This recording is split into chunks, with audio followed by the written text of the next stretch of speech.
These scraps of iron are just trash to us. The smell of rust is strong, no longer usable. Let's see how these Pakistani guys will turn this scrap into steel. Let's take some scraps from this pile. Let's grab a few pieces of scrap from the pile. We'll use this bucket loader to drag them over to the furnace. Right into the top they go. We'll throw in those I-beams they recycled too. This furnace is kinda small, so we can't load it up too much at once. Looks like it's already full. Gotta poke those pieces down so they slide to the bottom. Once that's settled, we'll dump in another load. That furnace is roaring hot. Gotta get it hot enough to melt everything down. We're talking at least 1400 degrees Celsius. After a bit of cooking time, we'll have a pot of molten steel ready to go. Looks kinda like lava, doesn't it? And those little flames dancing around. They've got a rhythm to them. This bucket-looking thing is called a ladle. We use it to pour the molten steel. He's stirring it up with that long spoon. Now he's scooping out a sample into a smaller container. Probably testing it, checking the carbon content. Different types of steel have different uses.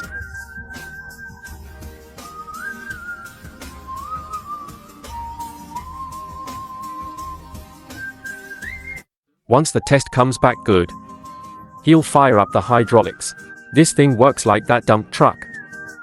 The wall lifts up, and out comes the molten steel. Whoa! Look at that pour. A big cloud of white smoke, and some little sparks flying off. The whole place is glowing red. That's awesome. Way better than any fireworks.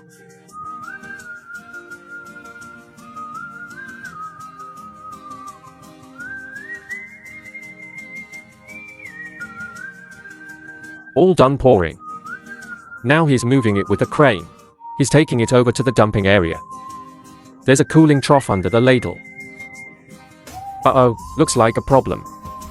Something's blocking the opening. He's got an air gun and some kind of rod.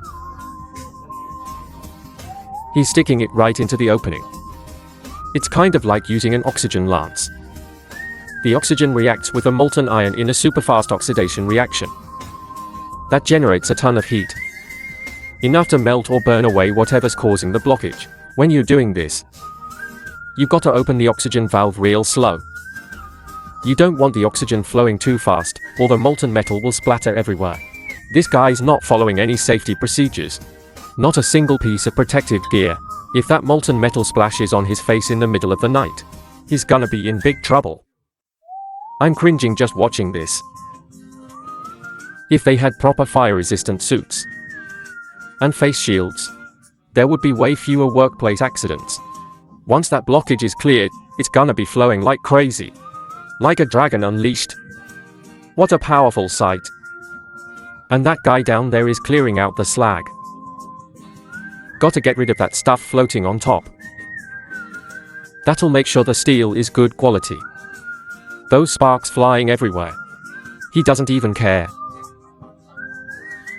It's like he's got some kind of superpower or something.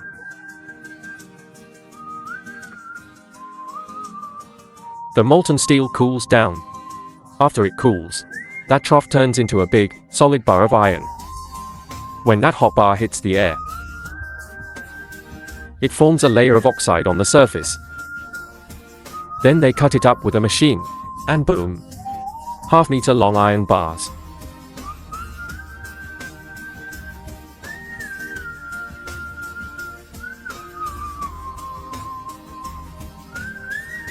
Next stop, the fast track. That thing is moving quick. It's gone in a flash. This production line is pretty slick. No workers handling it at this stage. Just too fast. Every time I see it, I'm worried it's gonna fall off. I just wanna reach out and steady it. And now it's at the hot rolling workshop. Everything moves super fast here. If you're not paying attention, you'll fall behind. These dividers are a great design. They keep everything separated. and they get the materials where they need to go quickly. The workers just give them a little nudge, and they slide right into the rolling machine. Hot rolling. That's when you shape metal at a temperature above its recrystallization point. For red-hot steel billets, this temperature is way higher than the steel's recrystallization temperature. During the hot rolling process, the steel billet is being rolled. Under the pressure of the rolling mill, it undergoes plastic deformation. Because the temperature is high, the activity of the metal atoms increases. The internal structure of the steel billet will, under pressure, rearrange, allowing the metal material to be successfully rolled to the desired thickness and shape. Usually, the hot rolling temperature for carbon steel is around 1000 to 1250 degrees Celsius. The rolling mill, at a certain speed and pressure, continuously rolls the steel billet. Continuous rolling. The steel billet is rolled back and forth, gradually reducing its thickness. At the same time, the shape of the steel billet can be changed. Hot rolling can significantly improve the performance of the steel billet. Through repeated rolling, the internal structure of the steel billet becomes denser and more uniform, and the mechanical properties are improved, such as strength and toughness. This workshop is not only hot, but also dangerous. Workers must always pay attention to the red-hot steel ingots under their feet. If I were to work here, I'd probably get burned countless times.